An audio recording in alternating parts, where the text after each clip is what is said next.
Ya, kemudian peristiwa ini cukup menarik terutama bagi saya karena kemudian kita melihat bahwa seorang presiden saja memotong rambutnya pun tidak ribet. Kemudian datang ke tukang cukur, tukang pangkas atau dikenal dengan barbershop di kalangan anak muda sekarang, 15 menit sudah selesai. Nah, saya ingin mendalami peristiwa ini, saya sudah mengundang dari owner salah satu barbershop terkemuka di Jakarta yaitu Chief Barbershop adalah Oki Andres. Oki, thank you so much telah hadir dan juga Fasi Anzani. Fats ya, panggil apa? Bro, Fasi. Fasi, thank you so much sudah hadir bersama dengan saya di sini. Nah, saya ingin mendalami peristiwa yang kemarin ya. Memang sekarang itu seberapa banyak peningkatan laki-laki yang menggunakan barbershop daripada menggunakan salon? Karena kalau dulu kan laki-laki potong di salon, ya kan? Kalau sekarang laki-laki potong di barbershop. Seberapa besar peningkatannya sih sekarang peralihan dari salon ke barbershop bagi seorang laki-laki? Jumlah barbershop sendiri sih sebenarnya kalau misalkan kita mengacu pada data Indonesia Barbershop Association, dari tahun 2013 saja ada 5.000 barbershop di Indonesia. 2013, 5.000 barbershop? Ya, jadi pertumbuhannya sudah sangat tinggi banget sampai 2019 sekarang ini pasti peningkatannya sekitar 20% per tahunnya. Sedangkan semakin banyak tentu cowok-cowok yang ke barbershop sekarang. Kalau saya lihat kan, saya sebagai laki-laki kan menemukan barbershop yang cocok kan bagikan menemukan jodoh. Iya. Ya kan?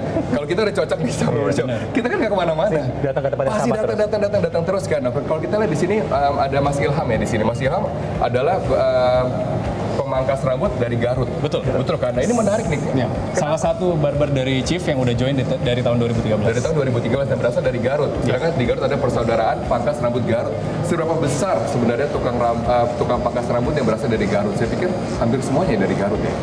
Kalau misalnya kita melihat demografi di seluruh Indonesia, memang sebagian besar yang kita tahu kalau misalnya di area Jawa Barat atau ibarat Indonesia memang kebanyakan berasal dari Garut. Tapi memang kalau misalnya kemarin kita udah merujuk pada data yang kita ambil dari perjalanan keliling seluruh Indonesia, waktu Chief melakukan perjalanan di tahun lalu, bukan hanya Garut memang. Jadi ada dari Garut, ada dari Madura, ada dari Minangkabau, dan ada dari etnis Tionghoa. Etnis Tionghoa. Ya. Berarti itu kemudian apa yang menyebabkan kemudian empat suku? Ya kan 4 suku ini di Indonesia yang kemudian mempunyai tradisi potong rambut yang begitu kental, bahkan hingga menjadi profesi yang turun-menurun. Oke, jadi kalau kita lihat patternnya, memang ada pattern yang kemudian menjadi mirip, yaitu biasanya mereka ada konflik di daerahnya dan menyebabkan mereka harus keluar dari daerahnya. Oh, berarti ini para perantau? Para perantau. Nah, para perantau ini harus memulai hidup baru di daerah perantauannya mereka dengan mulai usaha yang kecil. Oleh karena itu kita banyak ketemu pangkas rambut Garut, tukang kulit Garut, ya kan, domba Garut, terus sate Madura, soto Madura, pangkas rambut Madura. Nah, itu banyak sekali. Kayak nasi Padang, restoran Padang banyak juga di Indonesia. Betul. Jadi karena mereka ada suku perantau. Tapi salah satunya untuk bertahan hidup, kemudian mereka menjadi tukang pangkas, ya kan? Dan sekarang menjadi, apakah ini kemudian pekerjaan yang menjanjikan tukang pangkas rambut di Indonesia sekarang? Kalau kita lihat dari pertumbuhan industrinya, memang tadi seperti sudah dibilang, pertumbuhan industrinya memang sangat signifikan, dan memang secara nasional kalau misalnya kita lihat memang pertumbuhannya sangat signifikan dan kita memang sedang menikmati saat ini masa kemasan, bisa dibilang ya. Sekarang masa kemasan. Kenapa? Karena kemudian kaum milenials lebih suka dengan sesuatu yang spesifik. Mungkin kalau dulu kan ke salon identik dengan perempuan, ya kan, identik dengan krimbat, dengan mewarnai rambut. Sekarang khusus untuk barbershop mungkin laki-laki. Kalau sekarang kita lihat bahwa tren pria urban itu sudah semakin aware atau semakin peduli terhadap penampilan mereka. Kalau penampilan cowok itu bisa kita lihat mayoritas ada di bagian kepala, dan rambut itu memainkan peran yang sangat penting gitu untuk membuktikan atau menampilkan sesosok cowok. Betul. Jadi makanya kita lihat ini pekerjaan yang sangat menjanjikan sekarang. Iya, kalau saya kan kenal Oki udah lama ya, Ki. Oki adalah seorang pekerja kan dulu di salah satu perusahaan internasional, ya kan, kemudian banting setir. Seberapa lukratif bisnis ini, seberapa menariknya bisnis ini, kemudian sampai berniat untuk keluar dari pekerjaan dan juga menjalankan bisnis ini? Kalau kita melihat hanya bisnis barbernya saja, pangkas rambutnya, mungkin orang melihatnya sebagai suatu bisnis yang kecil. Cuma sebenarnya extension dari bisnisnya itu banyak sekali. Apa saja? Salah satunya adalah misalnya pomade. Chief memiliki brand pomade-nya sendiri. Dan ketika kita ngomong pomade, laki-laki kebutuhannya bukan hanya pomade saja, tapi bisa masuk ke shampoo, bisa masuk ke male grooming yang lainnya. Jadi secara bisnis sangat besar dan growing. Kemudian menciptakan lapangan pekerjaan yang banyak. Betul sekali. Ya kan, tentunya untuk kebutuhan dari pangkas rambut. Tapi kalau kita bicara mengenai tren sekarang, laki-laki sekarang Ini kan Brian, ini ada Brian adalah presenter dari Metro Cinema. Thank you Brian, mau ke sini karena kebetulan dia rambutnya udah gondrong. Oke. Ya kan tadi di mana di kantor, kamu udah terlalu gondrong, kamu harus potong. Kebetulan ada Chief, ya Yes. kan. Potongan seperti apa yang cocok dengan tren 2019? Mungkin sebelum masuk ke tren, Fatsi akan share sedikit statistik yang kita lakukan kemarin. Kita menanyakan ke sekitar 1.000 cowok. Ya, survei ya. Hasil survei. Survei apa? Jadi hasil surveinya kita mendapatkan data bahwa hampir 75% laki-laki datang ke barbershop itu memutuskan rambutnya untuk memotong rambutnya dengan gaya rambut klasik. Klasik itu maksudnya ada belahan pinggirnya gitu. Oke. Rapi aja lah. Rapi, ya. Sedangkan sebenarnya ada 84% dari 74% laki-laki tersebut menginginkan dalam hatinya nih perubahan di gaya rambut. Tapi perubahan gaya rambut seperti apa yang harusnya dia miliki itu merupakan hasil negosiasi dia dengan si barber. Oke, berarti setiap orang berbeda. Setiap orang berbeda. Tidak ada dikatakan tren yang general. Bisa dibilang seperti itu. Tapi memang secara umum ada kecenderungan laki-laki sekarang memiliki preference untuk melihat rambut yang terlihat natural dan tidak hanya klimis. Oke. Jadi mereka tidak mau rambutnya terlihat becek, basah. Tapi mereka Berarti gaya itu udah lewat berarti ya? Udah lewat. 2 tahun terakhir kita terkenal dengan pomade yang basah, kemudian rambut seperti dilem, ya kan begitu rapi, sekarang gaya itu udah tinggalkan. ditinggalkan. Lebih memperlihatkan tekstur dan juga natural dan lebih alami. Kalau misalkan kita lihat perkembangannya dari tahun 2013 kita mengawali bisnis barbershop, Chief melihat bahwa dulu cowok lebih suka rambut yang agak panjang, slick back. Iya. Sekarang udah mulai pendek kayak Robert, saya rambutnya udah makin pendek, Semakin pendek. makin terlihat Texturized. natural dan alami. Kemudian bagaimana dengan warna? Kalau saya lihat kan sekarang Oki pakai warna ya rambutnya ya. Iya. Ini memang warna tren bagi laki-laki di tahun ini warna kuning. Sebenarnya mulai cowok-cowok berani untuk mewarnai rambutnya, tapi memang belum banyak. Paling masih 1-2% dari pengunjung kita. Karena itu dipengaruhi oleh latar belakang pekerjaan mereka apa sih sebenarnya? Apakah sebenarnya sebagai pekerja resmi atau casual itu bisa nggak dicat rambutnya? Kalau misalkan seperti kami pekerja kreatif mungkin masih memungkinkan. Jadi banyak diterima. sekali hal-hal yang mempengaruhi apakah cowok akan mewarnai rambutnya atau tidak. Betul. Banyak variabel ya kan, banyak variabel dalam menentukan rambut. Tapi kalau kita lihat nih sekarang, stigma ataupun juga stereotip dari seorang metroseksual kan berubah seiring zaman. Pada 10 tahun lalu mungkin kita lihat seorang metroseksual adalah seorang yang sangat rapi, berdasi, berjas. Kemudian sekarang kita melihat dengan kumis, kita melihat dengan jenggot, ya kan. Berarti apa yang akan kita harapkan dari seorang metroseksual ke depannya? Bentuknya seperti apa nih sekarang? Yang diterima oleh masyarakat Indonesia khususnya dengan berbagai batasan-batasan. Laki banget gitu. Iya, laki banget gitu loh. Jadi sebenarnya yang di tahun 2019 ini lagi hits banget itu adalah mereka menginginkan, terutama kaum millennials, statement kebebasan untuk berekspresi. Mereka ingin menyatakan bahwa gue lebih kreatif daripada yang lain, gue beda, tampil beda dibanding yang lain, gue macam-macam deh. Jadi mereka ingin menunjukkan bahwa gue laki, gue beda sama lo. Gue menunjukkan statement.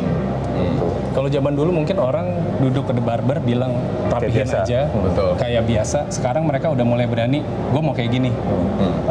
Pinggirnya pendek, atasnya agak panjang. Dia udah tahu definisi gaya rambut yang dia inginkan. Menarik ya. Kemudian kalian kemarin sempat jalan-jalan mengelilingi Nusantara, ini kan belajar banyak mengenai peradaban dari rambut di Nusantara yang sudah kemudian di-trace balik sampai tahun berapa? Kalau bukti sejarahnya yang kita dapatkan 1676.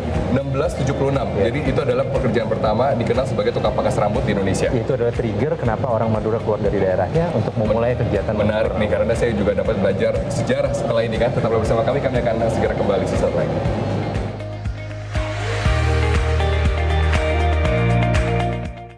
Ya, Anda kembali menyaksikan Selamat Pagi Indonesia, masih bersama dengan saya, Fasti dan juga Oki, serta Mas Ilham. Saya menarik nih, karena kalian kemudian sempat touring menjelajahi Nusantara, berarti kalian begitu serius sebenarnya ingin mendalami apa sih yang menjadi sejarah dari pangkas rambut Indonesia.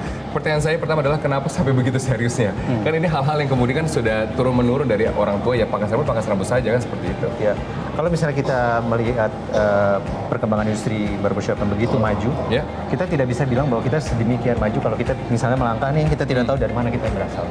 Jadi itu yang mau kita cari dulu. Jadi kita bisa tahu dari mana kita bermula dan sejauh sejauh mana kita sebenarnya udah melangkah. Tapi kemudian apa yang membedakan peradaban rambut Nusantara dengan peradaban rambut laki-laki dunia? Kan sama-sama saja bukan? Iya, jadi kalau misalnya di Nusantara ini karena kebanyakan orang belajar sendiri, otodidak. Alasannya adalah karena keterbatasan. Iya. Mereka keluar dari daerahnya karena ada konflik, sehingga mereka harus bisa beradaptasi dengan cepat. Itu adalah step yang pertama yang mereka lakukan. Oke. Kemudian harus mereka belajar dengan sangat cepat. Mereka punya kemampuan belajar yang sangat cepat. Jadi orang-orang ini selain punya kemampuan adaptasi, mereka juga punya kemampuan belajar. Betul. Yang ketiga adalah mereka harus bisa melayani konsumennya dengan baik. Itulah yang membedakan mereka. 3 hal tadi ini adalah yang membuat industri ini menjadi sangat menarik di Indonesia. Berarti sejak ratusan tahun silam, kemudian pangkas rambut ini sudah mengenal service oriented. Betul sekali. Ya kan, service oriented di sini. Saya akan tanya ke Mas Ilham ya. Mas Ilham, sudah berapa lama jadi tukang pangkas rambut, Mas? 12 tahun ada. 12 tahun? 12 tahun. Apakah orang tua ada yang menjadi tukang pangkas rambut ataupun juga kakek? Ada ibu saya salon dan kakak saya dua-duanya bergelut di rambut semua. Gunting rambut juga? Iya. Nah, saya penasaran nih Mas, kalau di Garut itu apakah ini sebagai sebuah prestige, kebanggaan pada saat dapat memotong rambut atau ini sebuah kemudian paksaan keluarga atau bagaimana kondisi sosial di sana? Kita senang aja gitu. Apa namanya? Ya mungkin karena ada turunan juga kan, jadi kita ya pengen aja gitu. Pengen aja? Potong rambut. Berarti gitu, kemudian apa? Kultur sebenarnya ya? Iya. Banyak saudara bisa, Iya. Di om samping tante itu bisa, ya saudara emang semua ke rambut. gitu. Tapi Iya. kan banyak sebenarnya pilihan pekerjaan ya. Iya. Bahkan kemudian mungkin dengan pendidikan bisa meraih pekerjaan lain gitu kan. Iya. Banyak orang juga pengen menjadi pegawai negeri sipil. Iya. Ya tapi kenapa kemudian tetap mencintai mungkin pangkas karena- rambutnya kenapa ya? Apa namanya? Ya itulah melihat saudara itu terjun di cukur rambut, jadi gitu tuh penasaran bagaimana sih gitu. Sebenarnya saya udah sebelum cukur rambut juga pernah merasakan kerjaan yang lain gitu. Cuman ya tiba-tiba ujung-ujungnya ke cukur juga gitu. Seberapa banyak yang seperti Mas Ilham di kampung lah, di Garut gitu? Berapa persen kira-kira? Ya 80% tuh anak muda. 80%? Oh ya? Kampungnya kosong kalau kita datang. Karena laki-lakinya semua ada di kota lain. Oh gitu, jadi perantau. Perantau. Tapi kan dari sejumlah profesi ini kan banyak sebenarnya pilihan ya. Kemudian tapi kenapa profesi ini begitu dicintai? Saya juga masih mencari tahu tuh kenapa gitu. Kalau kita lihat sih sebenarnya skill ini diturunkan ya. Jadi ketika leluhur bisa mencukur dan bisa memotong rambut, dan itu sangat kuat sekali tradisinya, sehingga itu dengan mudah di pass on, diteruskan ke Sesuatu yang generasi familiar sejak kecil, mungkin tekniknya sudah terbiasa, Jadi intangible buat mereka. intangible, terus kemudian mungkin juga dengan komunitas yang terbiasa juga kan, ya kan karena saling belajar antar komunitas juga menimba ilmu. Tapi Mas Ilham kalau di Garut sebenarnya belajar rambut itu ada sekolahnya nggak sih atau ada yang kemudian sebagai tetua gitu memberikan pelatihan? Ada ketua ya. Ada. Kayak apa? Ya kakak sepupu saya, mamang saya gitu. Jadi ya saling mengajar-ngajarkan itu. Gratis Jadi kalau atau bayar? untuk sekolah mungkin sekarang-sekarang aja. Kalau Sedang aja. maksudnya sekarang-sekarang ini Oh, sekolah sekarang aja. Kalau dulu kan otodidak. Jongkok aja gini.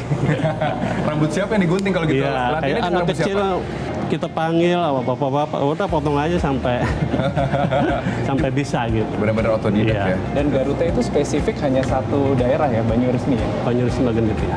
Banyuresmi Bagendit yang tempat Pak Jokowi kemarin hadir Betul, itu. di sana. Jadi Garut itu cukup besar, ada yang terkenal dengan kulitnya, ada yang Iya. terkenal dengan pangkas rambut. Jadi memang spesifik hanya di daerah situ aja. Iya, kalau kita bilang apakah kemudian saya dapat katakan kekayaan Nusantara di situ Bagendit ini dengan tradisi turun-menurun? Itu yang mau kita angkat sebenarnya. Jadi kita setelah melakukan perjalanan itu, kita hendak membuat sebuah film dokumenter dan sebuah buku yang isinya supaya kita bisa share bagaimana kekayaan Nusantara yang kita miliki ini sebagai salah satu Daya tarik. tradisi dan daya tarik. Betul. Nah, dalam negeri Menarik juga ya, nasional. kemudian para wisatawan dapat ke Indonesia, saya mau ke tempat DOG, original potong rambut ya di Indonesia seperti ini. Terakhir, Oki dan juga Fasi, apa harapan kalian sebagai seorang penggiat ekonomi kreatif dengan barbershop yang terus kemudian menemukan momentumnya saat ini? Kita banyak challenge memang di sini dan salah satu challenge-nya adalah mengenai pendidikan, edukasi seperti yang tadi diberitakan oleh edukasi Ilham. formal. Iya, iya. Jadi makanya kita dari Chief kita menginisiasikan nama aktivitinya adalah Barber Life Indonesia, di mana kita sebenarnya mendatangkan edukator dari dunia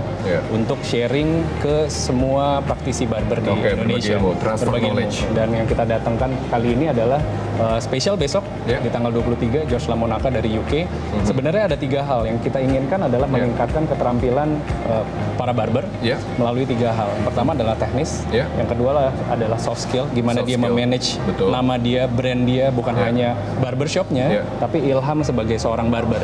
Dan yang terakhir adalah memberikan pengetahuan tentang Kalau tradisi. gitu makin banyak nanti kompetisi chief sendiri. Tapi mereka memang menciptakan perlu kompetisi-kompetisi baru. Tapi mereka Tapi perlu industrinya grow.